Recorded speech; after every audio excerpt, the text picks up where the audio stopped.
What is going on, guys? Welcome back to the channel, and today we're going to be doing another episode of Battlefront 2 Mythbusters, this time focus on the Ion Shot mod for some of the weapons in the game and trying to figure out whether or not they're actually worth equipping. For most of you guys, I'd assume the Ion Shot isn't something you'd regularly use. I myself haven't ever really been one to use it very often, however I have recently been changing things up and I realised that for some weapons it may actually be very well worth using, since the extra damage against vehicles and turrets far outweighs the damage drop off against troopers. For those who don't know what the Ion Shot mod does, essentially it's just an attachment to your weapon that increases the damage when used against, say, an ATST or even things such as a shield or a turret, for example, but in return it does lower the damage output against troopers, reinforcements and heroes. So today we're pretty much going to be trying to figure out how much of a difference the Ion Shot actually makes, both against regular troopers and then against the squad shield, and then from there we can hopefully make a judgment call on whether or not the mod is actually worth it. The weapons that can equip the mod are the CR2 for the Assault class, the FWMB-10K for the Heavy class, the S5 for the Officer class, and then the A280 CFE and the NT242 for the Specialist class. We're going to be testing all of these weapons without the mod and then checking the damage per shot to a trooper, then the time to kill on a squad shield, and then I'll attach the mod and do the same thing to see the comparisons with and without the Ion Shot. After that I will then just show each weapon with and without the Ion Shot and just see how long the time to kill is on a regular trooper, and hopefully once all of that is done we will have a good idea of whether or not the attachments are worth it. So starting off with the CR2 without the mod equipped, and as you can see, one shot to the body deals 16 damage. I then tested the time to kill on the squad shield, and for these tests each time I had to reload I'd use the yellow cooldown bar just to make them all even, and it came in with a time of pretty much 8.5 seconds. So again, this is the CR2 without the Ion Shot mod equipped. Now with the mod equipped, one shot to the body will deal 14 damage instead of 16, so you can see there is a slight drop off, however it's actually not too much at all with only a 2 damage difference. As for the time to kill the squad shield, however, it wipes off a crazy amount of time, coming in at just over 1.5 seconds, almost 7 whole seconds faster than without the mod.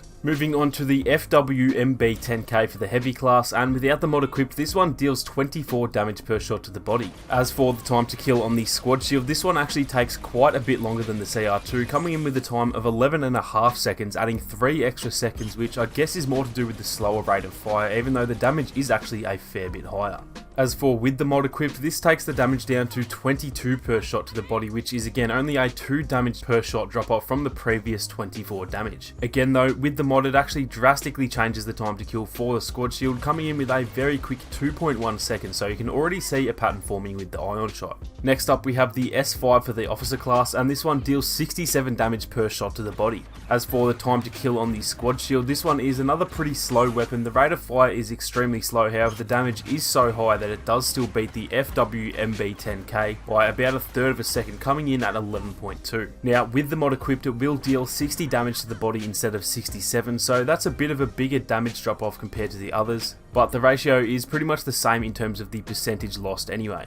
Again with the squad shield this drastically speeds up the process, coming in with surprisingly the exact same time as the heavy weapon. Moving on to the A280 CFE, and per shot to the body this weapon will deal 33 damage. Just to clarify, this is without the burst mod, just so it is a little easier to test. So as for the time to kill the squad shield, this one actually has the same time to kill as the S5 for the Officer class, coming in at 11.2 seconds. With the mod equipped, one shot to the body will deal 29 damage instead of 33, so you can see here the damage drop off ratio is very similar among all the weapons, and none of them have really been a drastic drop off. Again for the squad shield this is super fast, taking it out in 2.2 seconds, which is surprisingly the slowest of all these tests, although with the burst mod I guess it would end up being a little bit faster.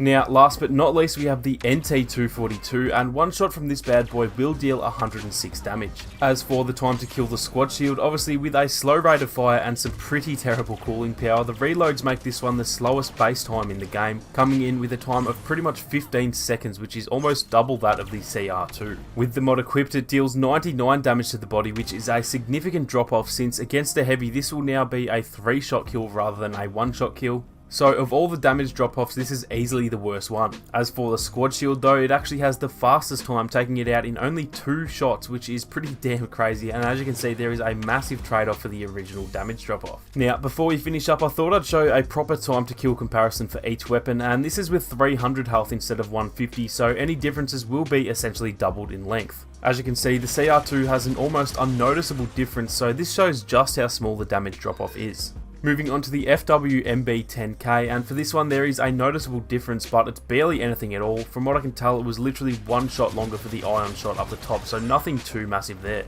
As for the S5, this one makes no difference whatsoever. Because of the high damage, they both took 5 shots, so the ion shot is definitely worth it for the S5. Now, the A280 CFE is similar to the heavy weapon. It is a slightly noticeable difference, but I'm pretty sure that was only one extra shot, so again, the drop off really isn't too much to worry about.